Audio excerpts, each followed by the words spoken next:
deputy regent insists that the letter she received, signed with her husband's name, is a forgery.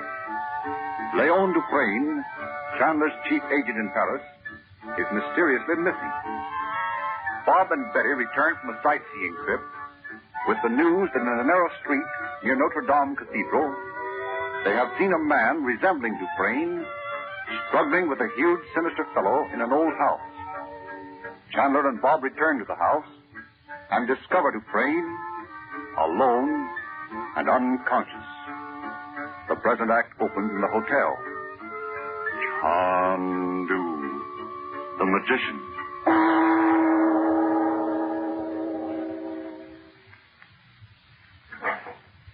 Well, here we are, Mother. Didn't Uncle Frank come? Not yet. So you might just as well have come down to lunch with us. You know, you're not going to help Father any by starving yourself to death. Oh, don't pick on her, Bob. Mother, I asked him to bring you up some lunch. I thought you might like something to eat. It'll be here in just a minute. Thank you, dear. I'm not hungry. Well, you'd better eat, though. Father will scold us for not taking care of you when we tell him about it. Oh, don't worry about me, dear. I'm all right. Oh, that must be Uncle Frank now. Come in. Oh. It's your lunch, Mother.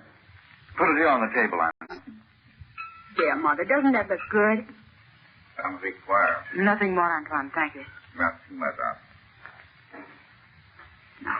Come on, Mother. Try to eat something, won't you?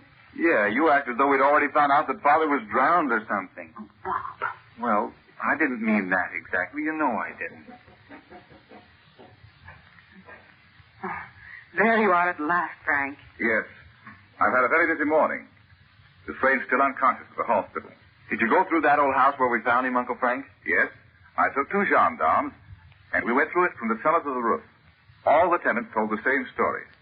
Dufresne was brought there by 2 men who rented that ground floor room and stayed there with him day and night. Wouldn't you think that some of them would have become suspicious and called the police, Frank? I think most of those people are glad to keep out of the way of the police themselves. The 2 men told the same story, that Dufresne was their brother and was insane, and that they were keeping him there for a few days before taking him away from Paris. And did the people believe that, Uncle Frank? I suppose not, but they wouldn't interfere. If I'd realized Dufresne hadn't gone away somewhere himself, I would have offered a reward for information about him. Those cutthroats down there would surrender their entire family for 100 francs. Oh, why do you suppose they ran away? I think they were afraid someone had heard Dufresne break the window and call for help, and decided to go away before the police came and arrested them. And so they just fractured his skull while they were about it, huh, Uncle Frank? Yes. I'm surprised they didn't kill him. They may have been instructed not to. What I wonder is, why Mr. Dufresne wrote that letter to you, Uncle Frank, and even sealed it up in an envelope, and still it wasn't finished. Well, why do you suppose that was? The letter said he'd been writing on it for several days, you know, and he may have felt it was not safe to try to write any more. I mean, perhaps he thought he'd rather let it go as it was than run the risk of those fellows finding it. Yeah, or he might have been left alone for just a minute and thought that was a good chance to throw the letter out the window, Uncle Frank. Yes, but we'll find out those things when he recovers consciousness. They're going to call me from the hospital as soon as he's able to speak. And you haven't learned one thing about Robert, have you, Frank? Well, yes, I've learned a few things.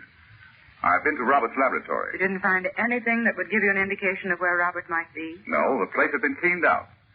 There was nothing there except a few empty bottles that had held chemicals. What can have happened to Robert? Well, Uncle Frank, I should think you'd be afraid to go there. I mean, how do you know they aren't watching that building? What do you mean by they? Well, somebody must have taken Father away from there. He wouldn't just walk out in the street with his hands full of test tubes. But you see, I didn't go there in my own clothes, Bob. You mean he went in disguise? Well, yes. You know what a pompier is?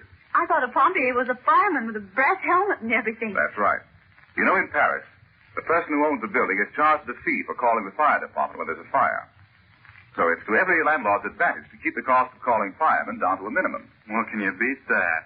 I dressed myself in the uniform of a fireman and went boldly to the door of this place and announced that I'd been called to see about a fire in the chimney.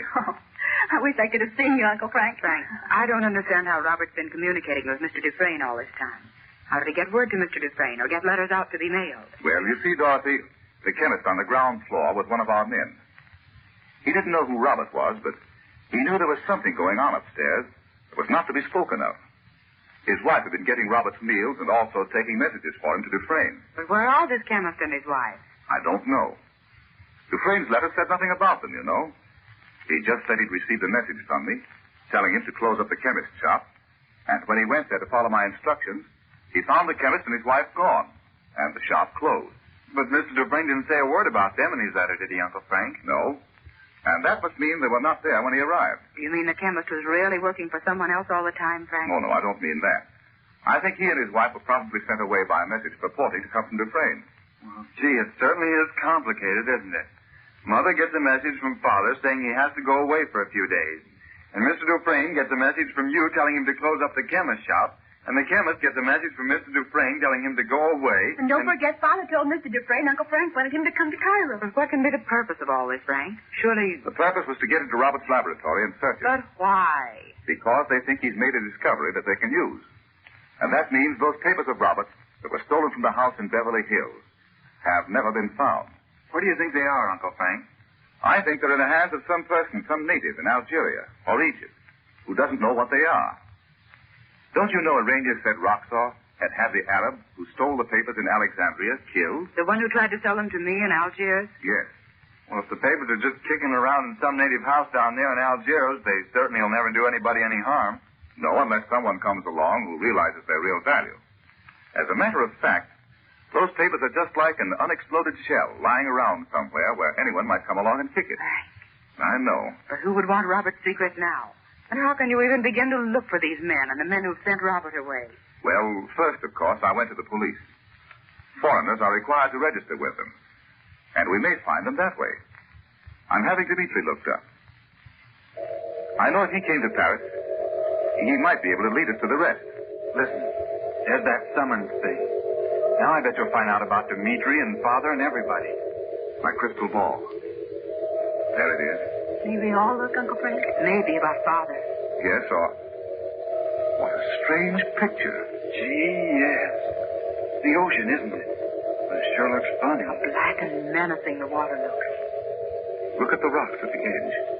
They're toppling over into the water. Oh, I need to look. Strange we don't hear the Yogi's voice, Frank. Let's all be still. I think we shall hear it. My son, thou art going into extreme peril. Be warned in time. I'm listening, my teacher. But what is the meaning of this strange picture of great rocks falling into the sea?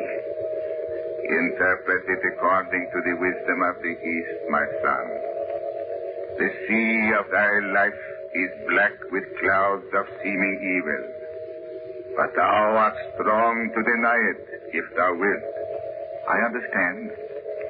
In overcoming the powers of darkness in the place thou hast visited, thou hast done well.